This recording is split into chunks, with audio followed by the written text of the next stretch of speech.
رب العزة عما يصفون وسلام على المرسلين والحمد لله رب العالمين اللهم صل على سيدنا محمد وعلى آل سيدنا محمد وبارك وسلم۔ کتاب فطرت کے سرورق پر جو نام احمد رقم نہ ہوتا، یہ محفل کن فکا نہ ہوتی،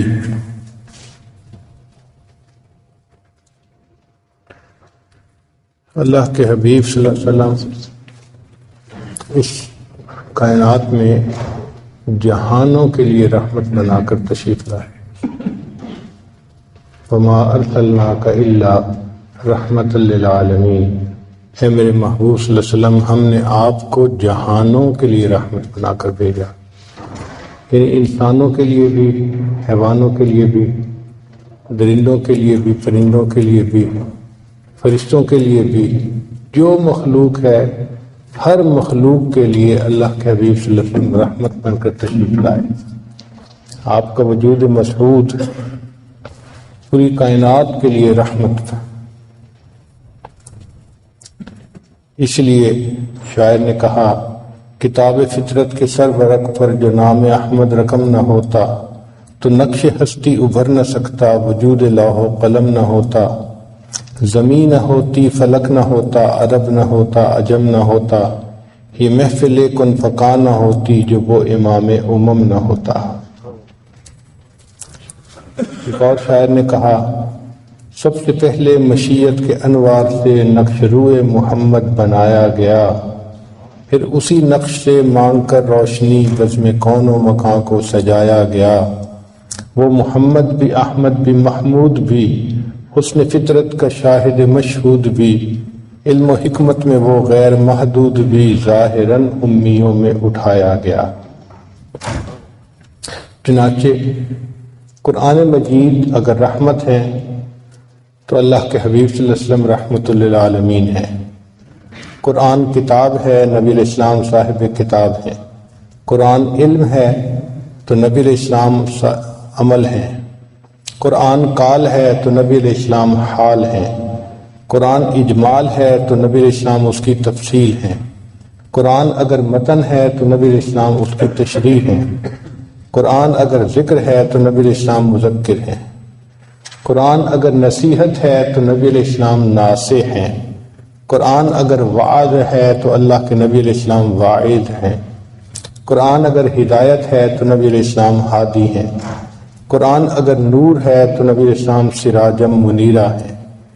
قرآن اگر رحمت ہے تو اللہ کے نبی علیہ السلام رحمت للعالمین ہے۔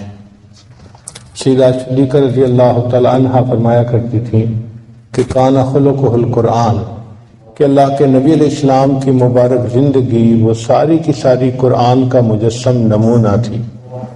یعنی اگر کوئی شخص قرآن مجید کو مجسم شکل میں دیکھنا چاہتا تو وہ اللہ کے محبوب صلی اللہ علیہ وسلم کی مبارک زندگی کو دیکھ لیتا۔ اس لیے حضرت قاری محمد طیب رحمۃ اللہ علیہ نے عجیب بات لکھی، فرماتے ہیں کہ ذات و صفات کی آیات اعمال نبوی، تکوین کی آیات استدلال نبوی، توجہ اللہ کی آیات خلوت نبوی، تربیت خلق کی آیات جلوت نبوی، مہر کی آیات جمال نبوی، قہر کی آیات جلال نبوی، تجلیات حق کی آیات مشاہدہ نبوی، ابتغاء وجہ اللہ کی آیات مراقبہ نبوی، ترک دنیا کی آیات مجاہدہ نبوی، احوال محشر کی آیات محاسبہ نبوی، نفی غیر کی آیات حنایت نبوی، اثبات حق کی آیات بقائیت نبوی، نعیم جنت کی آیات شوق نبوی، عذاب جہنم کی آیات خوف نبوی، انعام کی آیات انس نبوی، انتقام کی آیات حزن نبوی۔ قرآن پورا کا پورا کلام اللہ ہے تو دوسرے لفظوں میں یہ سیرت رسول اللہ صلی اللہ علیہ وسلم ہے۔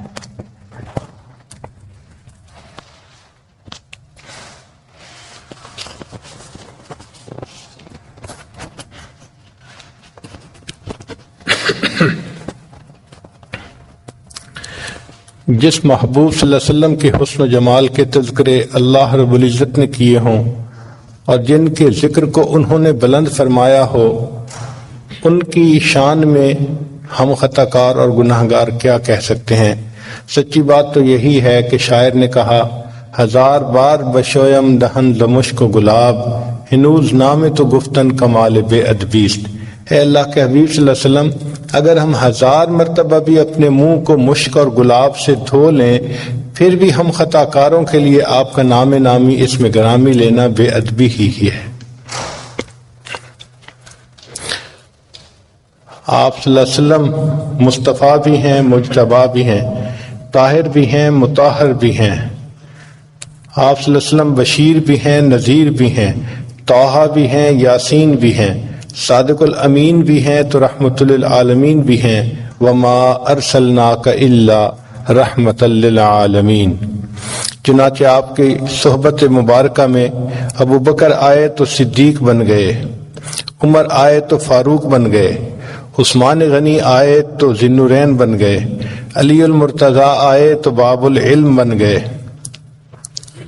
سلمان رضی اللہ عنہ آئے تو اہل بیت میں سے بن گئے، ابو ذر رضی اللہ عنہ آئے تو فقراء کے تاجدار بن گئے، حمزہ رضی اللہ عنہ آئے تو سید الشہداء بن گئے، ابو ہریرہ رضی اللہ عنہ آئے تو حافظ الحدیث بن گئے، ابن مسعود رضی اللہ عنہ آئے تو فقیہ امت بن گئے، ابن عمر رضی اللہ عنہ آئے تو امام المحدثین بنے، ابن عباس رضی اللہ عنہ آئے تو امام المفسرین بنے، حنظلہ رضی اللہ عنہ آئے تو غسیل الملائکہ بنے، بلال رضی اللہ عنہ آئے تو مؤذن بنے۔ جس نے نماز پڑھتے دیکھا وہ نمازی بنا، جس نے نبی علیہ الصلوۃ والسلام کی مبارک معیت میں بیت اللہ کو دیکھا وہ حاجی بنا، جس نے چہرہ انور کو دیکھا وہ صحابی بنا۔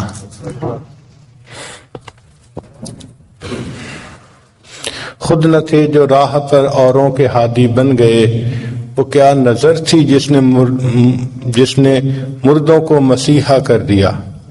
چنانچہ اللہ کے حبیب صلی اللہ علیہ وسلم کی تعلیمات ایسی ہیں کہ آپ صلی اللہ علیہ وسلم کی رحمت سے ہر کسی کو فائدہ ملا، ساری مخلوق کو فائدہ ملا۔ انسانوں کو تو ملا، انسانوں کے ساتھ جنوں کو اور انسانوں کے ساتھ جانوروں کو، حتیٰ کہ ملائکہ کو بھی ملا۔ چنانچہ حدیث پاک میں ہے کہ نبی علیہ السلام نے ایک مرتبہ پوچھا، جبرائیل کیا آپ کو میری رحمت للعالمین سے حصہ ملا؟ عرض کیا، اے اللہ کے حبیب صلی اللہ علیہ وسلم، آپ کی تشریف آوری سے پہلے مجھے ہر وقت اپنے انجام کی فکر رہتی تھی۔ میں نے شیطان کو اپنی آنکھوں کے سامنے مردود ہوتے دیکھا تو اس وقت سے میرے دل میں ڈر تھا کہ پتہ نہیں میرا کیا بنے گا، ہر وقت خوف میرے اوپر غالب رہتا تھا۔ جب آپ دنیا میں تشریف لائے تو اللہ رب العزت نے قرآن کی آیات اتاری، اِنَّهُ لَقَوْلُ رَسُولٍ كَرِيمٍ ذِي قُوَّةٍ عِنْدَ ذِي الْعَرْشِ مَكِينٍ مُطَاعٍ ثَمَّ أَمِينٍ۔ یہ آیات چونکہ میرے بارے میں تھیں تو ان آیات کے اترنے کے بعد مجھے یہ یقین ہو گیا کہ اللہ کے ہاں میرا انجام اچھا ہوگا، مجھے بھی آپ کی رحمت للعالمین سے حصہ نصیب ہو گیا۔ نبی علیہ الصلوۃ والسلام کا جاگنا تو امت کے لیے رحمت تھا ہی صحیح، اللہ کے حبیب صلی اللہ علیہ وسلم کا سونا بھی امت کے لیے رحمت بن گیا۔ چنانچہ حدیث پاک میں ہے کہ نبی علیہ السلام ایک مرتبہ سفر میں تھے، آپ صلی اللہ علیہ وسلم جب ایک جگہ پڑاؤ ڈالا تو اس وقت فجر کا وقت قریب تھا، مگر سب لشکر والے اس قدر تھکے تھے کہ سو گئے۔ نبی علیہ السلام نے فرمایا، کون ہے جو آج پہرا دے اور ہمیں جگائے؟ بلال لانو نے ذمہ داری لے لی، اے اللہ کے حبیب صلی اللہ علیہ وسلم سب سو جائیں میں جگا دوں گا۔ چنانچہ سب سو گئے، بلال لانو پہرا دیتے رہے۔ اللہ کی شان کے کھڑے کھڑے ایک جگہ انہوں نے ٹیک لگائی تو ان کو کھڑے ہوئے نیند آ گئی۔ اب ایسے وقت میں سورج طلوع ہوا تو سورج کی کرنوں نے نبی علیہ السلام کے رخسار مبارک کے بوسے لیے تو اللہ کے حبیب صلی اللہ علیہ وسلم اٹھے، فرمایا، بلال آپ نے تو کہا تھا کہ ہمیں جگائیں گے اور آپ خود بھی سو گئے۔ عرض کیا، اے اللہ کے حبیب صلی اللہ علیہ وسلم، جس ذات نے آپ کو سلایا اس ذات نے مجھے بھی سلا دیا۔ تو نبی علیہ السلام نے فرمایا کہ اللہ رب العزت نے سارے لشکر کو اس لیے سلا دیا کہ آپ لوگوں کے سامنے قضا نماز کا مسئلہ واضح ہو سکے۔ اگر کوئی ایسا معاملہ سونے والا پیش نہ آتا اور نماز قضا نہ ہوتی تو امت کو نماز قضا کرنا جو ہے اس کو ادا کرنا کون سکھاتا؟ تو جس محبوب صلی اللہ علیہ وسلم کی نیند بھی امت کے لیے رحمت ہو، ان کا جاگنا امت کے لیے کتنی رحمت ہوگا۔ بلکہ اللہ کے حبیب صلی اللہ علیہ وسلم کا بھولنا بھی امت کے لیے رحمت۔ حدیث پاک میں ہے کہ نبی علیہ السلام نے امامت فرمائی اور 4 رکعت کی بجائے 2 پہ سلام پھیر دیا، تو صحابہ نے پوچھا اے اللہ کے حبیب صلی اللہ علیہ وسلم کیا آج کے بعد یہ نماز 2 رکعت بن گئی؟ فرمایا لا نسیتو بل نسیتو، میں بھولا نہیں، میں بھلا دیا گیا ہوں، اور اللہ نے مجھے اس لیے بھلا دیا گیا ہے کہ بھولنے کے بعد میں آپ لوگوں کو بتاؤں کہ سجدہ سہو کر کے نماز پوری کیسے کی جاتی ہے۔ جس محبوب صلی اللہ علیہ وسلم کا بھولنا بھی امت کے لیے رحمت ہو، ان کا ہوش کے اندر بات چیت کرنا امت کے لیے کتنی بڑی رحمت ہوگا۔ اس لیے نبی علیہ السلام امت کے لیے بھی رحمت، غیروں کے لیے بھی رحمت۔ آپ ذرا غور کیجئے کہ اہل طائف نے نبی علیہ السلام کے ساتھ کتنا برا سلوک کیا تھا کہ آپ صلی اللہ علیہ وسلم کو شہر میں بیٹھنے بھی نہ دیا اور بچوں کو پیچھے لگا دیا کہ آپ صلی اللہ علیہ وسلم کو شہر سے باہر نکال دیں۔ آپ صلی اللہ علیہ وسلم بڑے غمزدہ تھے۔ ایسے وقت میں جبریل علیہ السلام آئے اور ان کے ساتھ وہ فرشتہ تھا جو پہاڑوں کا اور ہوا کا انتظام کرنے والا تھا۔ عرض کیا اے اللہ کے حبیب صلی اللہ علیہ وسلم، ان لوگوں نے آپ کی شان میں گستاخی کی، بے ادبی کی، اگر آپ اجازت دیں تو ان 2 پہاڑوں کو ٹکرا کر اس بستی کے سب لوگوں کو ختم کر دیا جائے۔ تو نبی علیہ السلام نے فرمایا کہ اگر یہ لوگ مجھے نہیں پہچان سکے تو ہو سکتا ہے کہ ان کی اولادوں میں ایسے لوگ پیدا ہوں جو ایمان قبول کریں اور میری اس ہدایت کی بات کو ماننے والے بن جائیں۔ چنانچہ عذاب ٹال دیا گیا تو نبی علیہ السلام ان کفار کے لیے بھی رحمت بن گئے، اور واقعی بعد میں اہل طائف مدینہ طیبہ آئے اور انہوں نے آ کر اسلام کو قبول کر لیا۔ جو عاصی کو کملی میں اپنی چھپا لے، جو دشمن کو بھی زخم کھا کر دعا دے، اسے اور کیا نام دے گا زمانہ، وہ رحمت نہیں ہے تو پھر اور کیا ہے۔ جب فتح مکہ ہوا تو اس وقت نبی علیہ السلام کے سامنے قریش مکہ کے بڑے بڑے سردار جو تھے وہ آئے۔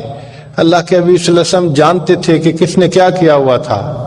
کہتے ہیں نا مجھے یاد ہے وہ ذرا ذرا، تمہیں یاد ہو کہ نہ یاد ہو۔ تو اللہ کے محبوب صلی اللہ علیہ وسلم کو سب باتیں یاد تھیں کہ انہوں نے بلال کے ساتھ کیا کیا تھا، خباب کے ساتھ کیا کیا تھا، خبیب کے ساتھ کیا کیا تھا، سمیہ کے ساتھ کیا کیا تھا، زنیرہ کے ساتھ کیا کیا تھا، کس طرح انہوں نے صحابہ کو تکلیفیں پہنچائی تھیں، اور یہ بھی پتا تھا کہ میں سجدے میں تھا اور کفار نے میرے اوپر اونٹ کی اوجھڑی لا کر رکھ دی تھی اور مجھ سے سجدے سے اٹھا بھی نہیں گیا تھا۔ اتنی تکالیف آپ صلی اللہ علیہ وسلم کو پہنچائی تھیں۔ آج وقت تھا کہ آپ صلی اللہ علیہ وسلم ان کو سبق سکھاتے، ان سے بدلہ لیتے اور ان لوگوں کو قرار واقعی سزا دیتے، مگر اللہ کے حبیب صلی اللہ علیہ وسلم نے عفو درگزر سے کام لیا اور کہا کہ آپ لوگوں نے جو میرے ساتھ کیا میں آپ لوگوں کے ساتھ وہ نہیں کروں گا۔ فرمایا کہ جو یوسف علیہ السلام نے اپنے بھائیوں کو کہا تھا کہ لا تثریب علیکم اليوم، جاؤ تمہارے اوپر کوئی قصور نہیں، میں نے تم سب کو معاف کر دیا، تو نبی علیہ السلام نے فرمایا میں بھی اپنے بھائی یوسف علیہ السلام کی طرح آج یہی کہتا ہوں کہ جاؤ تم پر کوئی قصور نہیں، میں نے آج تم سب کے قصوروں کو معاف فرما دیا۔ تو آپ صلی اللہ علیہ وسلم دشمنوں کے لیے بھی رحمت بن گئے۔ چنانچہ فتح مکہ کے دن اللہ کے پیارے حبیب صلی اللہ علیہ وسلم بیت اللہ کے اندر جانا چاہتے تھے، تو بیت اللہ کی چابی تھی عثمان بن طلحہ، ایک شخص تھے ان کے پاس۔ نبی علیہ السلام نے ان کو بلایا، فرمایا عثمان مجھے بیت اللہ کی چابی چاہیے، تو اس نے چابی دے دی۔ نبی علیہ السلام بیت اللہ کا دروازہ کھول کر اندر تشریف لے گئے۔ نبی علیہ السلام نے 2 رکعت نفل ادا کیے، پھر دعا مانگی۔ آپ صلی اللہ علیہ وسلم کے ساتھ باقی صحابہ بھی تھے، ابو بکر، عمر، عثمان و علی سب ساتھ تھے، حضرت عباس عنہ بھی ساتھ تھے۔ جب باہر نکلے تو سب صحابہ کی ایکسپیکٹیشن یہ تھی کہ اب تو کنجی نبی علیہ السلام کے ہاتھوں میں آ گئی، اب اللہ کے حبیب صلی اللہ علیہ وسلم یہ کنجی ہم میں سے ہی کسی خادم کے حوالے فرمائیں گے۔ لیکن نبی علیہ السلام جب باہر تشریف لائے تو آپ صلی اللہ علیہ وسلم نے عثمان بن طلحہ کو بلا کر کہا عثمان تمہیں یاد ہے ہجرت کے وقت جب میں مکہ مکرمہ چھوڑ کے جا رہا تھا تو میرا دل بہت غم زدہ تھا، میرا دل چاہتا تھا میں بیت اللہ کے اندر جاؤں اور اللہ سے دعا کروں، عبادت کروں، اور میں نے تم سے اس وقت کہا تھا کہ بیت اللہ کا دروازہ کھول دو، مجھے اندر جانا ہے۔ عثمان تم نے انکار کر دیا تھا، اور میں نے کہا تھا کہ عثمان جس جگہ پر آج تم کھڑے ہو ایک وقت آئے گا اس جگہ پر میں کھڑا ہوں گا، اور جہاں میں کھڑا ہوں اس جگہ پر تم کھڑے ہوگے۔ عثمان تم نے دیکھا دیکھا اللہ نے میرے ساتھ جو وعدہ کیا تھا وہ سچا ثابت کر دیا، آج چابی میرے ہاتھوں میں ہے، تم خالی ہاتھ کھڑے ہو، مگر عثمان میں تمہارے ساتھ وہ نہیں کروں گا جو تم نے میرے ساتھ کیا تھا، میں یہ چابی تمہارے ہی ہاتھوں میں دیتا ہوں، قیامت تک یہ تمہاری ہی نسلوں میں باقی رہے گی۔ آپ سوچئے اللہ کے حبیب صلی اللہ علیہ وسلم کیسے یعنی رحمت تھے، ہر کسی کے لیے آپ کا وجود مسعود رحمت تھا۔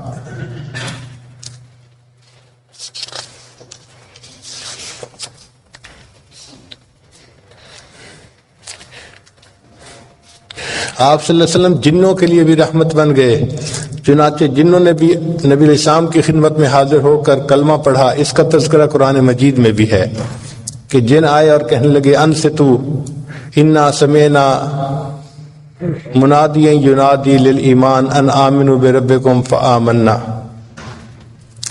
نبی علیہ السلام نے فرمایا کہ جو ہڈیاں وغیرہ پڑی ہوتی ہیں تم ان کے ساتھ نجاست مت لگایا کرو، اس لیے کہ یہ جنوں کی خوراک ہوتی ہے۔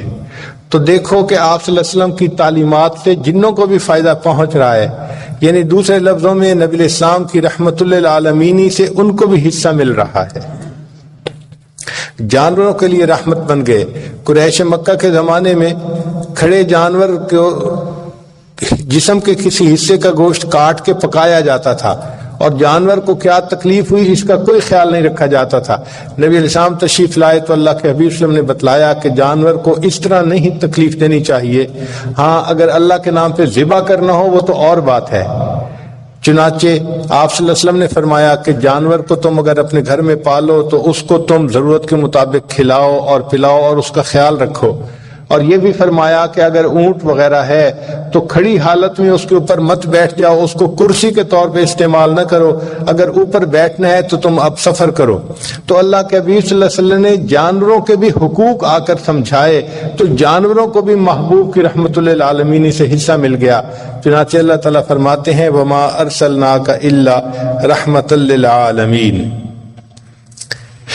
نباتات کو بھی حصہ ملا۔ نبی السلام نے فرمایا کہ بلا وجہ کسی درخت کے پتے کاٹنا یا شاخ کاٹنا یہ اچھا نہیں، اور یہ بھی فرمایا کہ بھئی اگر تم درخت لگا سکتے ہو تو تمہیں اس درخت کے لگانے کے بدلے اللہ تعالیٰ کی طرف سے اجر اور ثواب ملے گا۔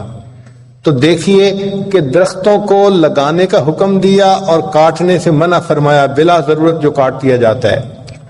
تو گویا درختوں کو بھی نبی علیہ السلام کی تعلیمات سے پروٹیکشن مل گئی، یعنی ان کو بھی نبی علیہ السلام کی رحمت للعالمین سے حصہ ملا۔ فرمایا وما ارسلناک الا رحمت للعالمین۔ اگر ہم انسانوں کو دیکھیں تو معاشرے کے ہر فرد کو نبی علیہ السلام کی رحمت للعالمین سے حصہ ملا۔ فرض کرو گھر کے اندر ماں کا ایک درجہ ہوتا ہے، تو نبی علیہ السلام نے فرمایا کہ الجنت تحت اقدام امہاتکم، جنت تمہارے لیے ماں کے قدموں کے نیچے ہے۔ ماں کی یہ عظمت نبی علیہ السلام نے آ کر بتائی، اس سے پہلے دنیا عظمت نہیں جانتی تھی، بلکہ زمانے جاہلیت میں کفار کا تو یہ حال تھا کہ باپ فوت ہوتا تھا تو ماں باقی مال کی وراثت کی طرح بچوں میں تقسیم ہوتی تھی، تو بچے اپنی ماں سے خود نکاح کر لیا کرتے تھے۔ آپ ذرا غور کیجئے کہ اس وقت ماں کا کیا حال تھا۔ نبی علیہ السلام نے آ کر ماں کی شان کتنی سمجھائی اور بتائی کہ بھئی تم اس کی خدمت کرو گے تو تمہیں اپنے اللہ رب العزت کی رضا نصیب ہوگی۔ تو ماں کو بھی نبی علیہ السلام کی رحمت للعالمین سے حصہ ملا، پھر والد کو بھی حصہ ملا۔ اس لیے نبی علیہ السلام نے فرمایا جس شخص نے اپنے والد کے چہرے پر محبت کی ایک نظر ڈالی، اس کے بدلے اللہ تعالیٰ اس کو ایک حج یا ایک عمرے کا ثواب عطا فرمائیں گے۔ دنیا باپ کا مقام نہیں جانتی تھی، یہ مقام کس نے آ کر دنیا کو بتایا؟ اللہ کے محبوب صلی اللہ علیہ وسلم نے بتایا۔ چنانچہ فرمایا کہ تمہارے والد کی رضا میں تمہاری رضا اللہ کی رضا ہے، اور والد کی ناراضگی میں تمہارے رب کی ناراضگی ہے۔ پھر اللہ کے حبیب صلی اللہ علیہ وسلم کی رحمت للعالمین سے گھر کے باقی افراد کو بھی حصہ ملا۔ مثال کے طور پر اولاد کو بھی حصہ ملا۔ نبی علیہ السلام نے فرمایا کہ جب باپ اپنے بچے کو محبت سے بوسہ دیتا ہے تو ریح الولد میں ریح الجنہ، یہ جو بچے کی مہک وہ سونگتا ہے، اللہ تعالیٰ اس کے بدلے اس کو جنت کی مہک سونگنے کی توفیق عطا فرمائیں گے۔ تو اولاد کو بھی نبی علیہ السلام کی رحمت للعالمین سے حصہ مل رہا ہے۔ بیٹی کو بھی حصہ ملا، بیٹے کو بھی حصہ ملا۔ چنانچہ نبی علیہ السلام کی خدمت میں ایک صحابی حاضر ہوئے، انہوں نے ایک چھوٹی سی بچی کو اٹھایا ہوا تھا، اس کو پیار کر رہے تھے مگر آنکھوں میں آنسو تھے۔ نبی علیہ السلام نے پوچھا کہ کیا معاملہ ہے کہ تم اس بچی کو پیار بھی کر رہے ہو اور تم رو بھی رہے ہو؟ اے اللہ کے حبیب صلی اللہ علیہ وسلم، زمانے جاہلیت میں نے بہت بڑا گناہ کر لیا کہ مجھے گھر میں بیٹی کا پیدا ہونا بہت ناپسند تھا۔ میں نے اپنی بیوی کو کہا ہوا تھا کہ اگر میرے ہاں بیٹی پیدا ہوئی تو میں اس کو زندہ دفن کر دوں گا۔ میں تجارتی سفر پہ چلا گیا تھا، واپسی پہ میرے پیچھے میرے ہاں جو ہے وہ بیٹی کی ولادت ہوئی، مگر میری بیوی نے میری بیٹی کو اپنی بہن کے ہاں بھجوا دیا۔ جب میں واپس آیا تو مجھے اس نے کہا کہ میرے ہاں بیٹی ہوئی تھی اور میں نے اس بیٹی کو نمٹا دیا، تو میں مطمئن ہو گیا کہ چلو بچی کو میں نے دیکھا بھی نہیں۔ وہ بیٹی جو تھی میری بیوی کے بہن کے گھر یعنی سالی کے گھر پلتی رہی، حتیٰ کہ تھوڑی بڑی ہو گئی تو وہ ماں اس کو لے کے آتی ہمارے گھر میں، تو میں اس کو اپنی بیوی کی بہن کی بیٹی ہی سمجھتا۔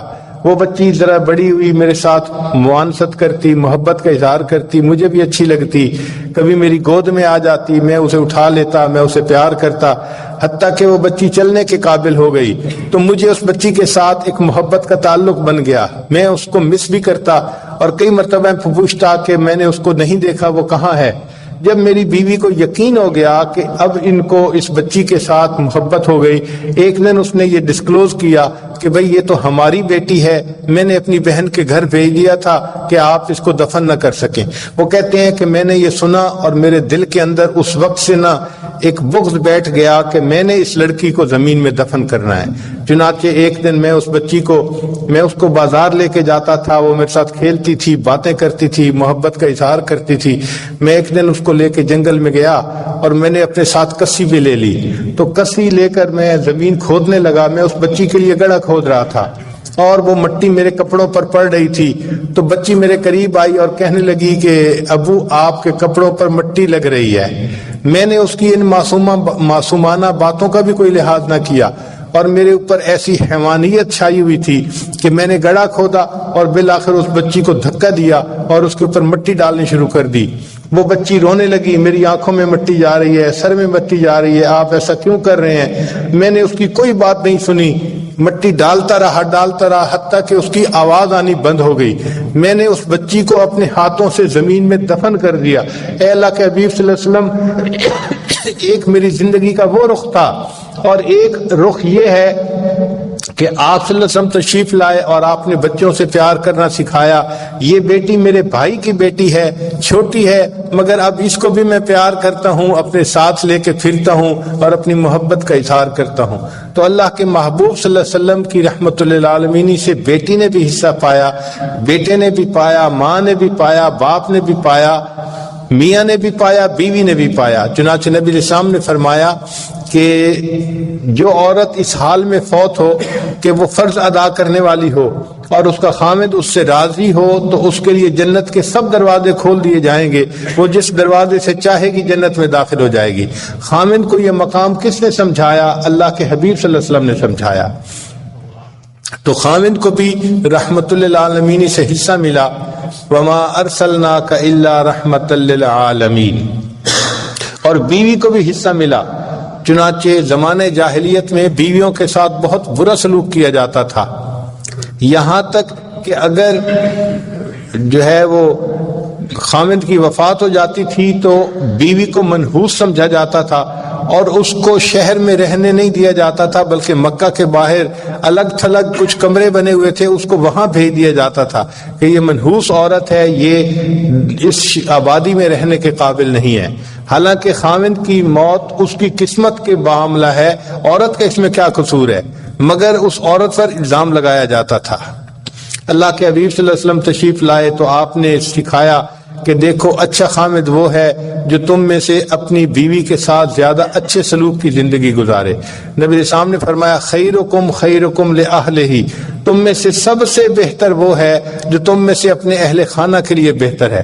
تو آدمی کی اچھائی کا اندازہ اس کے دفتر سے نہیں لگائیں گے، اس کے بزنس سے نہیں لگائیں گے، اس کی فیکٹری سے نہیں لگائیں گے، بلکہ اس کی اچھائی کا اندازہ اس کے گھر والوں کے ساتھ جو اس کا اخلاق ہے اس سے لگائیں گے کہ بھئی یہ گھر والوں کے ساتھ حسن معاشرت کتنی رکھتا ہے۔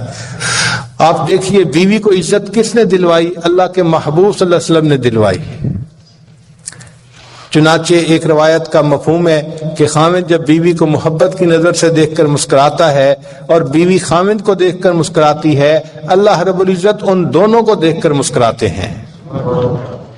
اس لیے فرمایا کہ انسان جو بھی خرچ کرتا ہے وہ صدقہ کہلاتا ہے دین کے لیے، لیکن اگر وہ بیوی کے اوپر خرچ کرتا ہے تو اللہ تعالیٰ اس کو بہترین صدقہ کرنے کا ثواب عطا فرماتے ہیں۔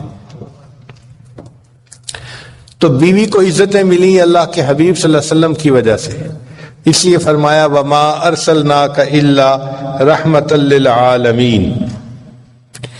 پھر اللہ کے حبیب صلی اللہ علیہ وسلم نے کی رحمت سے تاجر نے بھی حصہ پایا۔ نبی اسلام نے فرمایا التاجر الصدوق، جو سچ بولنے والا تاجر ہوگا اللہ تعالیٰ اس کو قیامت کے دن انبیاء کی قطار کے فوراً پیچھے جگہ عطا فرمائیں گے۔ تو تاجر کو بھی عزتیں ملی دنیا کی اور آخرت کی۔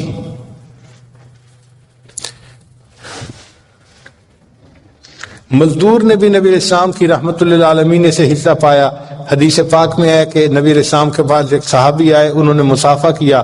نبی اسلام نے دیکھا کہ ان کے ہاتھ بہت سخت ہے، یعنی اس میں گٹے پڑے ہوئے تھے۔ تو محبوب صلی اللہ علیہ وسلم نے پوچھا کہ آپ کے ہاتھ کو کیا ہوا؟ عرض کیا اے اللہ کے حبیب صلی اللہ علیہ وسلم میں پتھر توڑتا ہوں اور وہ پتھر مکان بننے میں استعمال ہوتے ہیں، اور مزدوری کی وجہ سے میرے ہاتھ جو ہیں وہ سخت ہو گئے ہیں۔ تو نبی علیہ الصلوۃ والسلام نے فرمایا القاسب حبیب اللہ، کہ جو ہاتھ سے محنت اور مزدوری کرتا ہے وہ اللہ کا حبیب ہوتا ہے۔ تو دیکھو مزدور کو بھی عزت مل رہی ہے۔ دنیا مزدور کو احترام نہیں دیتی، کم نظر سے دیکھتی ہے۔ اللہ کے حبیب صلی اللہ علیہ وسلم نے بتلایا کہ نہیں، مزدور جو ہوتا ہے وہ اللہ کا حبیب ہوتا ہے، اللہ کا محبوب ہوتا ہے، اللہ کا دوست ہوتا ہے۔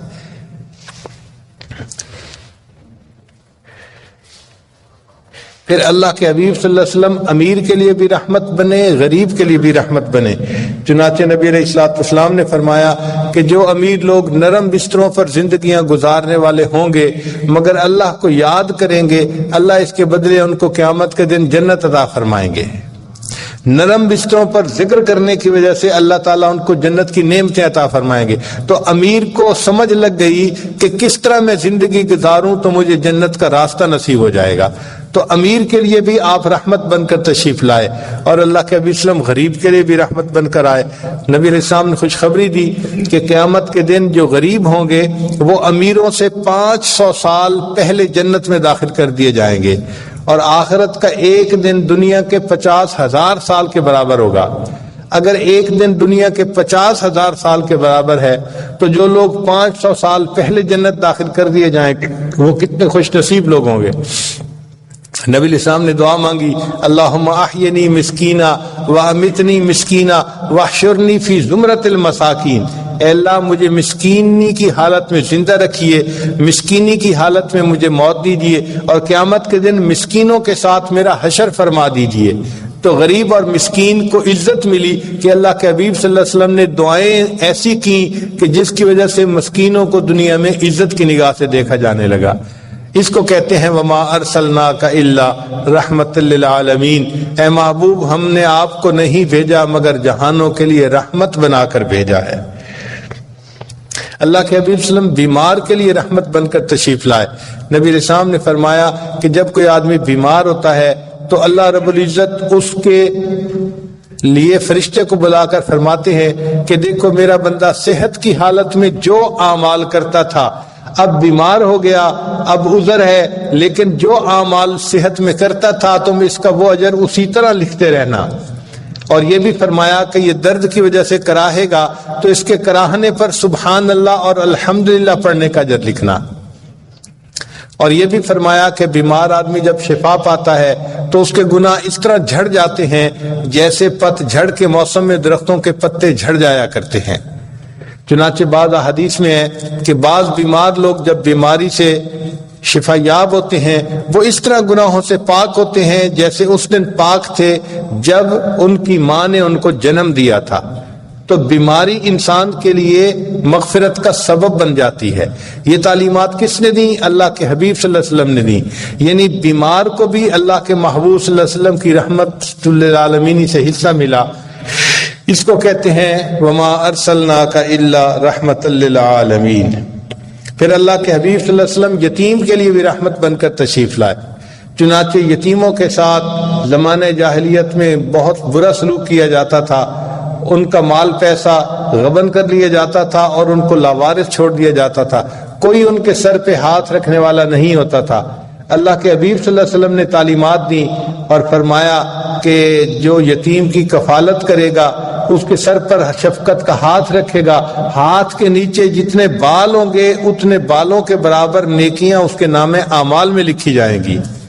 بلکہ حدیث پاک میں مشہور واقعہ ہے کہ عید کے دن نبی علیہ السلام عیدگاہ کی طرف تشریف لے چلے تو آپ صلی اللہ علیہ وسلم جب گلی میں پہنچے تو کچھ بچے نہائے دھوئے اچھے کپڑے پہنے آپس میں خوش خوش کھیل رہے تھے۔ آپ صلی اللہ علیہ وسلم نے سلام فرمایا اور آگے تشریف لے گئے۔ ذرا آگے گئے تو ایک بچے کو دیکھا جو بہت ہی غمزدہ اکیلا بیٹھا ہوا تھا۔ تو محبوب صلی اللہ علیہ وسلم کھڑے ہو گئے، پوچھا کہ تم اکیلے کیوں ہو، دوسروں کے ساتھ کھیلتے کیوں نہیں؟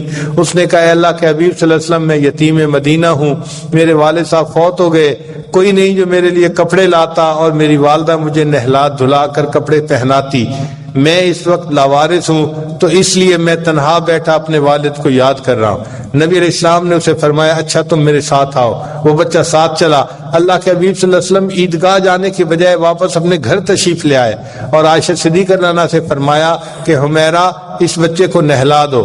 چنانچہ بچے کو جب نہلایا گیا تو وہ بچہ حضرت حسن رضی اللہ عنہ کے ہم عمر تھا۔ تو نبی علیہ السلام نے فاطمہ زہرا رضی اللہ عنہا کو پیغام بھجوایا کہ حسن کے اگر اچھے دھلے کپڑے ہوں تو بھجوا دیجیے۔ وہ جب کپڑے آ گئے تو وہ بچے کو نئے یا دھلے ہوئے کپڑے صاف پہنا دیے گئے، پھر ان کے سر پہ تیل لگایا گیا، آنکھوں میں سرما ڈالا گیا۔ عائشہ صدیقہ رضی اللہ عنہا نے اس کے بالوں میں کنگھی بھی کی، خوشبو لگائی۔ جب وہ بچہ تیار ہو گیا تو اللہ کے حبیب صلی اللہ علیہ وسلم نے اس سے پوچھا کہ بتاؤ تم اپنے والد کے ساتھ جب عیدگاہ جاتے تھے تو کس طرح چل کے جاتے تھے، ہاتھ پکڑ کے چلتے تھے یا کیا کرتے تھے؟ اس نے کہا اے اللہ کے حبیب صلی اللہ علیہ وسلم میں اپنے والد کے کندھوں پر بیٹھ کر جایا کرتا تھا۔ نبی علیہ السلام زمین پر بیٹھ گئے اور اس بچے کو فرمایا کہ آؤ تم میرے کندھے پر بیٹھ جاؤ۔ سبحان اللہ، یہ ہے رحمت للعالمین۔ وہ بچہ کندھے پر بیٹھ گیا، نبی علیہ السلام اس کو اٹھا کر پھر واپس جو ہے گلی میں تشریف لائے۔ اب وہ بچے جو کھیل رہے تھے انہوں نے دیکھا پہلے یہی بچہ تنہا الگ بیٹھا تھا، اب یہ نہایا دھو کر نبی علیہ السلام کے مبارک کندھوں پر بیٹھ رہا ہے۔ تو ان بچوں نے آنکھوں میں ایک دوسرے سے گفتگو کی اور بات چیت کی، پوچھا کہ کیا معاملہ ہے؟ تو اس بچے نے خوش ہو کر کہا کہ مجھے اللہ کے محبوب صلی اللہ علیہ وسلم نے اپنا بیٹا بنا لیا۔ کتابوں میں تو یہاں تک لکھا ہے کہ وہ جو کھیل رہے تھے بچے، ان میں سے ایک بچے نے ٹھنڈی سانس لی اور کہنے لگا کاش میرے والد بھی فوت ہو چکے ہوتے اور اللہ کے حبیب صلی اللہ علیہ وسلم مجھے بھی اپنا بیٹا بنا لیتے۔ نبی علیہ السلام اس حال میں اس بچے کو لے کے عیدگاہ تشریف لائے تو جب آپ صلی اللہ علیہ وسلم ممبر پر چڑھنے لگے تو وہ بچہ نیچے بیٹھنے لگا۔ نبی علیہ السلام نے فرمایا نہیں، تم نیچے نہیں بیٹھو گے بلکہ ممبر میں جہاں میں بیٹھوں گا میرے ساتھ تم بیٹھو گے۔ آپ صلی اللہ علیہ وسلم نے اس یتیم بچے کو اپنے ساتھ بٹھایا اور پھر اس کے سر پر ہاتھ رکھ کر فرمایا انا وکافل الیتیم ہاکذا، کہ قیامت کے دن میں اور یتیم کی کفالت کرنے والا جنت میں اس طرح ایک دوسرے کے ساتھ اکٹھے ہوں گے۔ اب دنیا کو پتہ چلا کہ یتیم کی کفالت کرنا کتنا بڑا اجر کا کام ہے، تو اللہ کے حبیب صلی اللہ علیہ وسلم کی رحمت للعالمین سے یتیم کو بھی حصہ ملا۔ فرمایا وما ارسلناک الا رحمت للعالمین۔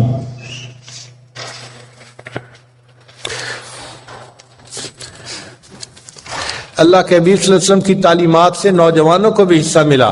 چنانچہ حدیث پاک میں نبی علیہ السلام نے فرمایا کہ جو نوجوان جوانی کی حالت میں اللہ کی عبادت میں سرشار ہوتا ہے، اس عمل کی وجہ سے اللہ اس کو قیامت کے دن عرش کا سایہ عطا فرمائیں گے۔ شاب نشأ فی عبادت اللہ، وہ نوجوان جو اللہ کی عبادت میں سرشار ہو قیامت کے دن اس کو عرش کا سایہ نصیب ہوگا۔ نبی علیہ السلام کی تعلیمات سے بوڑھے کو بھی حصہ ملا۔ پہلے وقتوں میں بوڑھے کی کوئی عزت قدر نہیں ہوتی تھی، کوئی اس کو کوئی اہمیت نہیں دیتا تھا، لیکن اللہ کے حبیب صلی اللہ علیہ وسلم نے فرمایا کہ ان من اجلال اللہ تعالی ذی الشیبۃ فی الاسلام، کہ جس شخص کے بال اسلام میں یعنی کلمہ پڑھتے پڑھتے سفید ہو گئے ہوں، جو شخص ایسے بندے کا احترام کرے گا ایسا ہی ہے کہ اس نے اپنے اللہ کا احترام کیا۔ آپ بتائیے کہ دنیا میں کون سا معاشرہ ہے جو کسی بوڑھے کا اتنا احترام بتلاتا ہو؟ کوئی مذہب اتنا نہیں بتلاتا، کوئی معاشرہ اتنا نہیں بتلاتا۔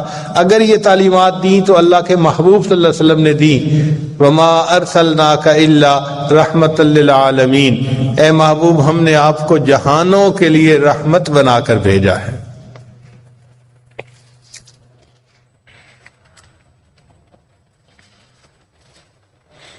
چنانچہ اللہ کے حبیب صلی اللہ علیہ وسلم ساری انسانیت کے لیے رحمت بن کر تشریف لائے۔ قیامت کے دن جب اللہ رب العزت جلال میں ہوں گے تو اس وقت جہنم کو لایا جائے گا، 19 فرشتے ہوں گے جو اس کو کھینچ کر لائیں گے، اور جہنم کی آگ ابھر رہی ہوگی اور اس کے انگارے اوپر اٹھ کر جائیں گے اور نیچے لوگوں پر گریں گے۔ امام غزالی رحمۃ اللہ لکھتے ہیں کہ انبیاء میں سے کوئی نبی ایسا نہیں ہوگا جس کے دل میں یہ خوف نہ ہو کہ یہ انگارے کہیں میرے اوپر نہ آ کر گر جائیں۔ انبیاء بھی غمزدہ ہوں گے، نفسی نفسی کہہ رہے ہوں گے۔ اس وقت اللہ کے حبیب صلی اللہ علیہ وسلم کے پاس انبیاء آئیں گے اور کہیں گے کہ آپ اللہ کے محبوب ہیں، آپ سب کی شفاعت کیجئے کہ اللہ تعالیٰ حساب فرما لیں تاکہ ہم اس مشکل جو ہے وہ کیفیت سے بچ جائیں۔ تو اللہ کے حبیب صلی اللہ علیہ وسلم فرماتے ہیں اس وقت اللہ تعالیٰ مجھے مقام محمود عطا فرمائیں گے، میں اللہ کے عز سے وہاں پہنچوں گا اور اللہ کے سامنے سجدہ کروں گا، اور میں اللہ کی ایسی تعریف کروں گا کہ جو تعریف نہ پہلے کسی نے کی ہوگی نہ بعد میں کسی نے کی ہوگی، حتیٰ کہ اللہ رب العزت کو میرے اوپر پیار آئے گا۔ اللہ تعالیٰ فرمائیں گے یا محمد، اے میرے محبوب صلی اللہ علیہ وسلم، ارفع رأسک، اپنے سر کو اٹھا لیجئے، سل تعطا، آپ بتائیے چاہتے کیا ہیں، جو کہیں گے آپ کی بات کو ہم پورا کر دیں گے۔ تو اللہ کے حبیب صلی اللہ علیہ وسلم اس وقت کہیں گے اے اللہ اپنے بندوں کا حساب لے لیجئے، چونکہ اس طرح اس حالت میں بندوں کا کھڑے ہونا اتنی دھوپ میں یہ بہت مشکل ہے۔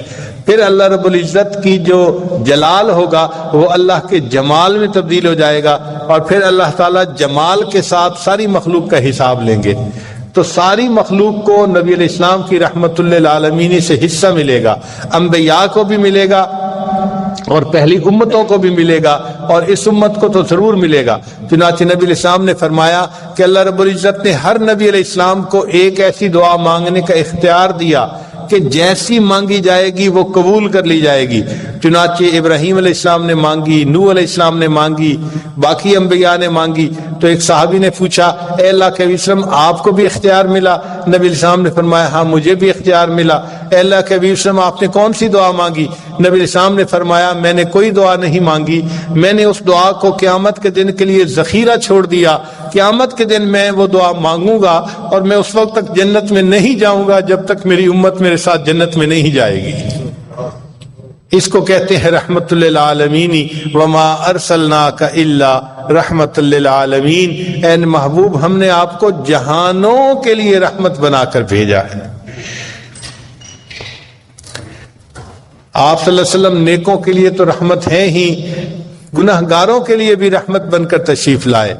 چنانچہ گناہگاروں کی آپ شفاعت فرمائیں گے۔ نبی علیہ السلام نے فرمایا اللہ رب العزت نے مجھے اختیار دیا، اے محبوب صلی اللہ علیہ وسلم اگر آپ چاہیں میں آپ کی آدھی امت کو بے حساب جنت بھیج دوں گا، اور اگر آپ چاہیں تو جتنوں کی آپ سفارش کریں گے میں ان کو جنت میں بھیجوں گا۔ نبی علیہ السلام نے فرمایا فاخترت الشفاعہ، میں نے شفاعت کو اختیار کر لیا اس لیے کہ میری شفاعت سے آدھی سے زیادہ امت کے لوگ جنت میں جائیں گے۔ وما ارسلناک الا رحمت للعالمین، اے محبوب صلی اللہ علیہ وسلم ہم نے آپ کو جہانوں کے لیے رحمت بنا کر بھیجا۔ حدیث پاک میں ہے نبی علیہ السلام فرماتے ہیں کہ میرے لیے قیامت کے دن ایک نور کا ممبر لایا جائے گا اور مجھے کہا جائے گا کہ اس کے اوپر بیٹھ جائیں۔ میں اس ڈر کی وجہ سے ممبر پر نہیں بیٹھوں گا کہ ایسا نہ ہو کہ میں ممبر پر بیٹھ جاؤں اور یہ ممبر اڑ کر جنت میں چلا جائے اور میری امت پیچھے اکیلی رہ جائے، تو میں امت کی انتظار کی وجہ سے کھڑا رہوں گا۔ اور کہوں گا کہ اللہ میری امت کا حساب جلدی لے لیجئے، پھر میں بیٹھوں گا اور آگے جنت میں جاؤں گا۔ تو اللہ کے حبیب صلی اللہ علیہ وسلم اس وقت امت کی شفاعت کریں گے جب شفاعت کرنے والا کوئی نہیں ہوگا۔ فرمایا وما ارسلناک الا رحمت للعالمین، اے محبوب ہم نے آپ کو جہانوں کے لیے رحمت بنا کر بھیجا ہے۔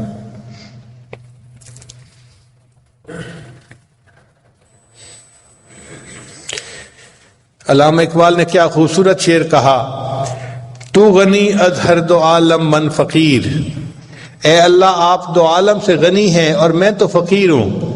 تو غنی از ہر دو عالم من فقیر، روز محشر عذر ہائے من پذیر، اللہ قیامت کے دن میرے عذروں کو قبول کر لینا، گر تمہیں بینی حسابم ناگزیر، اللہ اگر آپ یہ فیصلہ کر لیں کہ قیامت کے دن میرا حساب ضرور لینا ہے، از نگاہ مصطفیٰ پنہاں بگیر، اللہ مصطفیٰ کریم کی نگاہوں سے اوجھل میرا حساب لینا، مجھے ان کے سامنے شرمندگی نہ اٹھانی پڑ جائے۔ چنانچہ آپ صلی اللہ علیہ وسلم پورے جہانوں کے لیے رحمت بن کر تشریف لائے۔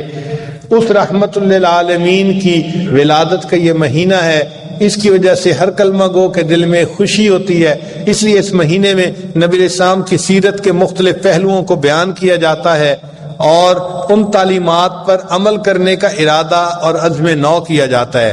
ان مجالس میں آنا نبی علیہ السلام کے ساتھ محبت کی دلیل ہے۔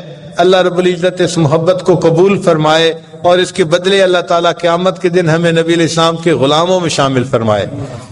حدیث پاک میں ہے کہ ثوبان رضی اللہ عنہ نبی علیہ السلام کے غلام تھے، وہ دیکھ رہے تھے کہ نبی علیہ السلام دعا مانگ رہے ہیں، اے اللہ مجھے میرے چاہنے والوں سے جلدی ملا دینا، میرے محبین سے جلدی ملا دینا۔ تو جب نبی علیہ السلام دعا مانگ کے فارغ ہوئے تو ثوبان رضی اللہ عنہ قریب آئے، اے اللہ کے حبیب صلی اللہ علیہ وسلم ہم آپ کے غلام بے دام ہیں، ہر وقت خدمت میں حاضر ہیں، آپ کن کے لیے دعا مانگ رہے تھے کہ اللہ مجھے ان سے جلدی ملا دینا، جلدی ملا دینا؟ تو نبی علیہ السلام نے فرمایا ثوبان تم نے مجھے دیکھا، جبریل علیہ السلام کو اترتے دیکھا، قرآن کو اترتے دیکھا، تمہارا ایمان بھی بڑا قیمتی ہے، مگر کچھ لوگ میری امت میں ایسے بھی ہوں گے جو قرب قیامت میں پیدا ہوں گے، انہوں نے مجھے نہیں دیکھا ہوگا، صرف اپنے علماء سے میرے تذکرے سنے ہوں گے، اور اس ثوبان وہ تذکرے سن کر مجھ سے اتنی محبت کرنے والے بن جائیں گے، اگر ان کو اختیار دیا جاتا کہ وہ اپنی اولاد کو بیچ کر میرا دیدار کر سکتے تو وہ یہ کام بھی کر گزرتے۔ ان اپنے چاہنے والوں کے لیے میں اداس ہوں اور دعا کر رہا ہوں کہ اللہ مجھے ان اپنے احبا سے جلدی ملا دینا۔ تو یہ خوش نصیبی ہے کہ آج اس دور میں جو قرب قیامت کا دور ہے، اللہ رب العزت نے دلوں میں اپنے محبوب صلی اللہ علیہ وسلم کی محبت ڈالی ہے۔ عجب چیز ہے عشق شاہ مدینہ، یہی تو ہے عشق حقیقی کا زینہ، ہے معمور اس عشق سے جس کا سینہ، اسی کا ہے مرنا اسی کا ہے جینا۔ اللہ تعالیٰ اس محبت پر ہمیں زندگی عطا فرمائے، حتیٰ کہ جب ملک الموت آئے ہمارے دماغ کو ٹٹولے تو علم نبی سے بھرا ہوا نظر آئے، ہمارے دلوں کو ٹٹولے تو عشق نبی سے بھرا پائے، ہمارے اعضاء کو ٹٹولے تو سنت نبی سے سجا ہوا پائے۔ اس حالت میں ہم اپنے اللہ کے حضور جائیں اور اللہ کے سامنے پیش ہوں اور پھر یہ کہہ دیں تیرے محبوب کی یا رب شباہت لے کے آیا ہوں، حقیقت اس کو تو کر دے میں صورت لے کے آیا ہوں۔ اے اللہ ہم تو صرف صورت لے کے آئے ہیں، آپ رحمت فرما کے اس کو حقیقت میں تبدیل فرما دیجئے۔ چنانچہ آج نبی علیہ الصلوۃ والسلام کی جو ہے نا وہ ذکر کی اس محفل میں ہم اکٹھے ہیں، اللہ تعالیٰ اس کو ہمارے لیے بخشش کا ذریعہ بنا دے۔ سلام اس پر کہ جس نے بے کسوں کی دستگیری کی، سلام اس پر کہ جس نے بادشاہی میں فقیری کی، سلام اس پر کہ جس کے گھر میں چاندی تھی نہ سونا تھا، سلام اس پر کہ ٹوٹا بوریا جس کا بچھونا تھا، سلام اس پر جو بھوکا رہ کے اوروں کو کھلاتا تھا، سلام اس پر جو سچائی کی خاطر دکھ اٹھاتا تھا، سلام اس پر جو فرش خاک پر جاڑے میں سوتا تھا، سلام اس پر جو امت کے لیے راتوں کو روتا تھا، سلام اس پر کہ جس نے فضل کے موتی بکھیرے ہیں، سلام اس پر بروں کو جس نے فرمایا کہ میرے ہیں۔ ساری دنیا اچھوں کو اپنا بناتی ہے مگر بروں کو اپنا کوئی نہیں بناتی۔ نبی علیہ الصلوۃ والسلام نے بروں کو سینے سے لگایا اور ان کو اپنا بنا کر دکھایا۔ نشہ پلا کے گرانا تو سب کو آتا ہے مزہ تو تب ہے کہ گرتوں کو تھام لے ساقی۔ یہ اللہ کے محبوب صلی اللہ علیہ وسلم کی مبارک سیرت ہے جس پر اللہ تعالی ہمیں عمل کرنے کی توفیق عطا فرمائے۔ جو عاصی کو کملی میں اپنی چھپا لے، جو دشمن کو بھی زخم کھا کر دعا دے، اسے اور کیا نام دے گا زمانہ، وہ رحمت نہیں ہے تو پھر اور کیا ہے۔ اس رحمت للعالمینی کی رحمت سے اللہ تعالی ہمیں دنیا میں بھی حصہ عطا فرمائے، قیامت کے دن بھی حصہ عطا فرمائے، اور محبوب صلی اللہ علیہ وسلم کے مبارک ہاتھوں سے حوض کوثر کا جام عطا فرمائے، اور جنت میں نبی علیہ الصلوۃ والسلام کے قدموں میں ہمیں جگہ نصیب فرمائے۔ وآخر دعوانا ان الحمد للہ رب العالمین۔